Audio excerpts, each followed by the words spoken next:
mukhang tutumbok itong next video natin. Doon sa katanungan mo kanina, ang line of thought at ang aktwalidad, sino nagpapatakbo ng kanyang gobyerno, mukhang ito ang pinipigilan nilang mailantad ang ebidensya na ang nakikialam, nagmamaniobra at gumagawa ng modus operandi behind the powers of the president is not Marcos Jr. only, but included ang kanyang asawa na walang mandato at accountability at hindi tumakbo bilang kandidato, subalit abusadong gumagamit ng kapangyarihan ng Office of the President. Tunghayan po natin ito. Hi, Louie. How are you? I'm here in Bacolod, campaigning for my hubby, look, with Marie Chris and a bunch of gay people. But anyway, the reason why I called you is I have a favor to ask you. We gave all the documents na to Mila, but syempre iba pag tumawag ka. A good friend of ours, Francis Chua, basically has a problem in Istanbul, in Turkey, so he went to court. The judge issued an order in his favor, so now we're just having everything authenticated so that it can be served in the embassy. Jay Guevara, shout out. In Istanbul, right? So Mila has all the documents. I won't bore you with the details, but if you could call Mila and just give it a little push. Everything's above board, don't worry. I'm very good at that. But yeah, that's it. So I hope to see you soon. Hi, Katuning. How are you? Okay, so this is my latest Marites. Vic is out. No more chief of staff. No more nothing. Umalis na siya. He packed his stuff. Between you and I, he even tried to sweet talk Bong. Huwag na ako ikwento dito. Pero, na parang kawawa naman siya, ganyan-ganyan yung pamilya niya. And Bong just stood firm and said, you know, it's untenable na I think you have to go. Mag-break ka muna. And then bahala na ako. But, you know, yung was out na siya. So that's the end of that. Another thing that's been brewing is Trixie naman, nagwawala. Paying, trolls, I'll send it to you. But Oy! Trixie? Nagwawala ka? Trixie? Attorney Trixie? Nagwawala ka? You are paying trolls? Abay, dapat sagutin ni Attorney Trixie ito. Nako, ha? Attorney Trixie. don't say it from me, ha? I'll kill you if you say patay ako. Okay, bye-bye. Love ya. Attorney Vic, nabulgar sa taong bayan ito. I'm really shocked at the way she talks about high officials and the positions and the way she views it, like she's giving away candy or something. But these are positions that are so important, no? And she trivializes it and as if she owns it, no? And this is scary. She's given us a screenshot into the mind process, therefore, of this administration. Attorney Vic, your reaction, hindi pala totoo na nagbitiw ka lang. Ikaw talaga ay minaniobra. Well, alam ko minamaniobra na ako. Kaya nga, I have presented in the interview I had last week with Maharlika, I have presented one of many proofs that I still have. And that is the letter coming from the Commission on Appointments. They wrote me a letter September 7. 2022. And it was received by Malacanang, I think September 8 or September 9. And ladies and gentlemen, I have long decided that I'm not going to stay long hanggat ganyan ang kalakaran.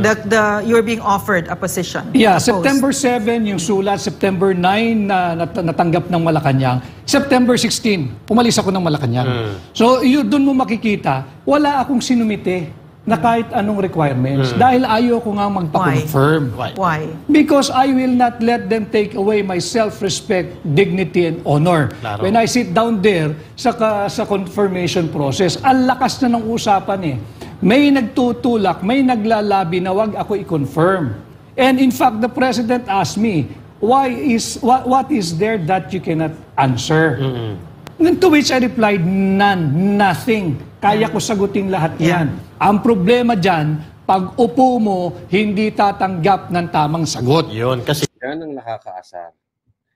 Yan ang nagiging problema natin minsan sa mga Senate investigation at saka dyan sa Kamara. Na kaya naiintindihan ko si Pastor Kibuloy pinipilit siyang pumunta dyan.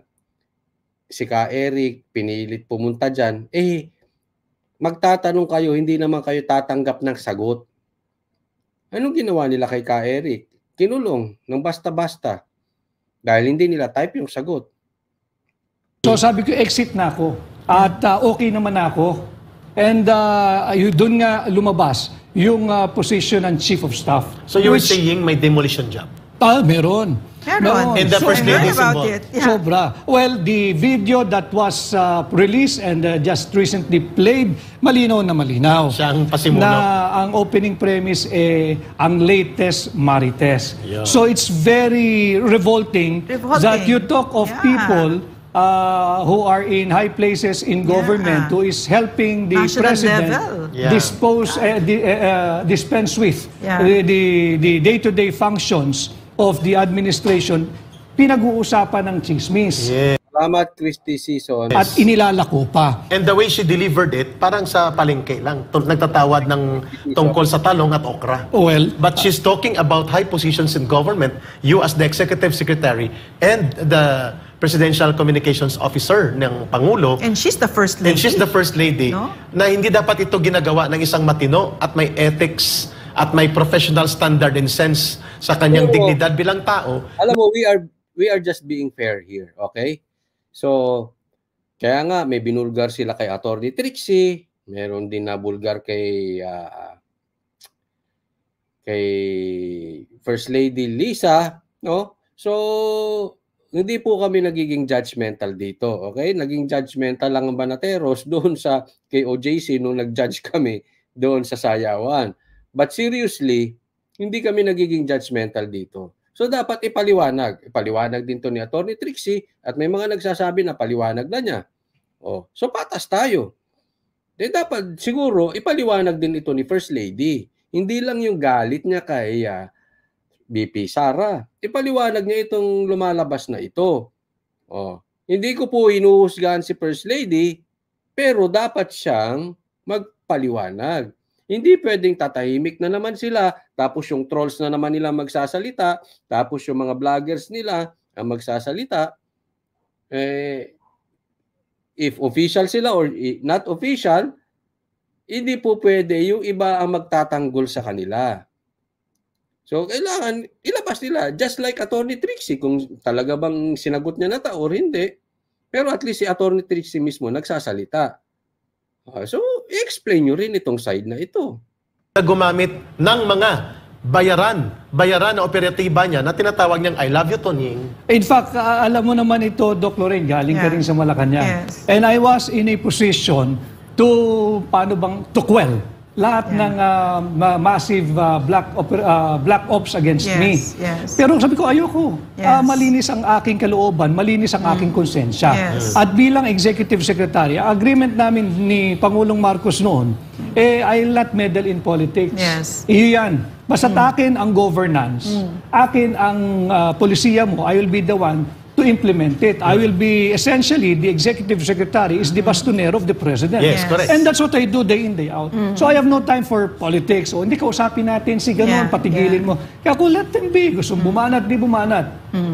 Wala naman tayong tinatago at wala akong nervyos dyan dahil I know what I did. I know what I was doing. So ano yung disgusto ni Lisa Araneta Marcos sa'yo? Well, again, I have mentioned this already. It's all about appointments. She was really behind the appointments. She was the power behind the appointments. I was given a list of those wishing to be appointed to specific positions in the government. And what I found revolting then was the list involves the many revenue-generating offices of the government. Like customs? Customs, PCSO, BID, PAGCOR, BIR. Ang sabi Income generating. ko, teka muna, it should be the president. Yung may mandato ang dapat kung pakikinggan. Yun, yung may mandato ang nagbibida-bida, hindi kung sino-sinong bubulong-bulong lang dyan. And I am not being disrespectful. Kaya lang, Lorraine, nung ako ay naging executive secretary na, hindi na ho ako yung kaibigang si Vic Rodriguez. Hindi dahil nagbago ako, hindi ho. Dahil nakaambang na sa akin lahat ng batas patungkol sa governance.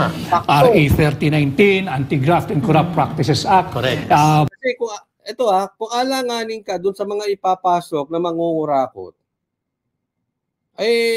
dapat kang manindigan dyan bilang ES. Kasi sa mga hindi nakakaalam, dating executive secretary po ito si Atty. Vic. So, tama siya nasa governance siya. Kung maglalagay kayo dyan ng mangungurakot, madadamay. Pero alam mo, Atty. Vic, naging blessing in disguise yan. Oo, bakit kanyo? Damay-damay yan. Pag nagputukan itong mga kaso or magkakakaso pa lang dahil grabihan ang nangyayari ngayon, madadamay ka.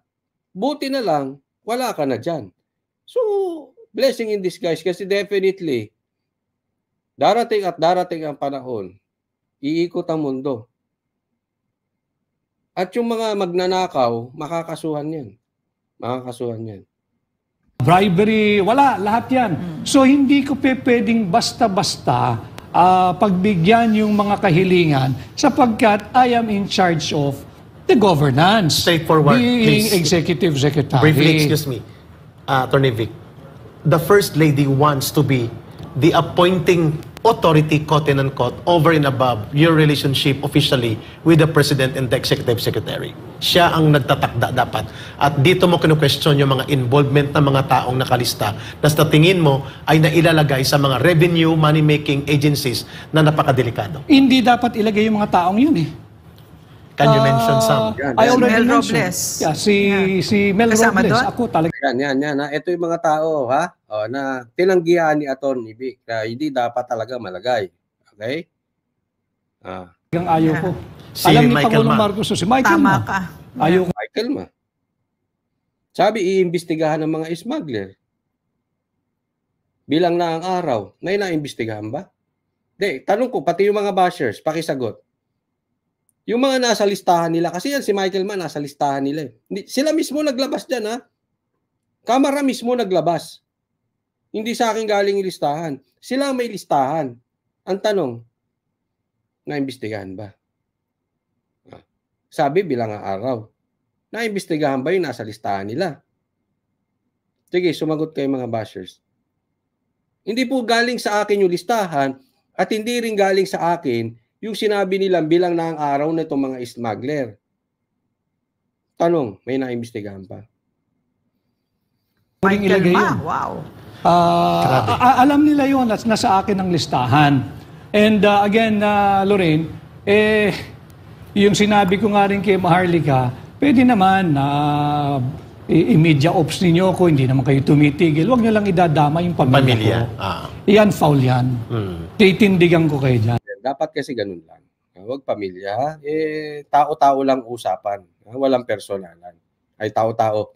Issue-issue lang ang usapan, hindi tao-tao, hindi personalan. Yeah. At maraming beses na akong umalis nga ako ng Malacanang Yeah. You know, my appointment came out September 16. The administrative order number 1 was signed September 16. It was officially released. Pwede akong pumasok ng September 17. Friday, 19. 19 Lunes. Monday. As the Chief of Staff. Chief of Staff. Kako hindi, inyo na yan. Yeah. I don't need that. I don't need that. So officially, you're appointed to the Chief of Staff. I have my appointment papers. Sabi I ni have Maharlika, ito yung tinuturo na dahilan ni Ivan Oy. Hindi ito marites kasi tinuturo din ito ni Atty. Glenn Chong na sinaktan ni First Lady si Pangulong Marcos because na ilagay ka sa posisyon na Chief of Staff na parang kahalintulad pa rin ng poder na hawak ngayon ng Executive Secretary at nagalit siya dito. Because- Therefore, ES, she felt very strongly that she had to have certain people in place like Mel Robles. Meron siyang plano na magnakaw. Na meron ng ganong scenario sa utak niya that you are foiling. Am I correct? Basta't ako, yung listahan na ibinigay sa akin, Yeah. hindi ko prinoseso. Yes. Because again, I have said this many times in my past interviews and even in the past rallies of the Hakbang ng Maisog. I will always side with the Filipino people. Tama. Hindi ho ako aatubili na tumindig kasama ang taong bayan. Yun ang nagluklok Yun ang naghalal kay Pangulong Marcos noong May 2022 election. Yun. At yun ang ating dapat paglingkuran, hindi yung personal na interes o hindi yung mga iilang malalapit o bahagi ng pamilya ng mga nanunungkulan. Yun. Sa madaling salita, parang lumalabas, hindi man diniretso ni Atty. Vic, kayo nang bahala magtahi-tahi. Ganyan ang mga matatalino eh. Hindi nila sasagutin niya ng diretso, kayo na magtahi-tahi. Ang kanyang susundin, dati bilang ES ay yung may mandato. So sa madaling salita, hindi yung mga kapamilya. At posible yung pamilya ang nag-aano, kaya nagkaroon sila ng problema. Yung kapamilya ang mga nagsisi-desisyon. Ngayon, tayo ay nasa patas lamang. Okay? Sana yung mga taong involved na nabanggit dito, meron din naman kayo, kung gusto nyo, di magpa-interview rin kayo sa akin o magpa-interview kayo dito sa Pilipinas kung mahal. Pa-interview rin kayo dito sa media nyo. Sagutin ninyo itong mga katanungan sa inyo. At itong mga siniwalat dito, kung ito ay hindi totoo. So, tingnan nyo na lang po at dapat maimbestigahan to sa Senado. Patas po tayo dito. Pinakita natin yung isang side. Ipapakita din namin yung isang side. Magpa-interview rin kayo sa Pilipinas kung mahal. Wala namang pong problema. Kung gusto nyo, magpa-interview kayo sa Banateros, sa SMNI din. Wala pong problema. Hindi po ibig sabihin ay tayo ay hindi nagiging patas. Nagiging patas tayo. Pwede kayong magpa-interview, kayong mga nabanggit ni Atty. Vic sa SMNI. Okay? So, and then i-discuss din natin dito. Diba? Patas lang po tayo. So, aabangan natin yung mga binanggit niyang mga tinanggihan niyang sekretary na nakaupo ngayon. Pwede rin kayong sumagot. Patas po tayo. Karapatan yung magsalita.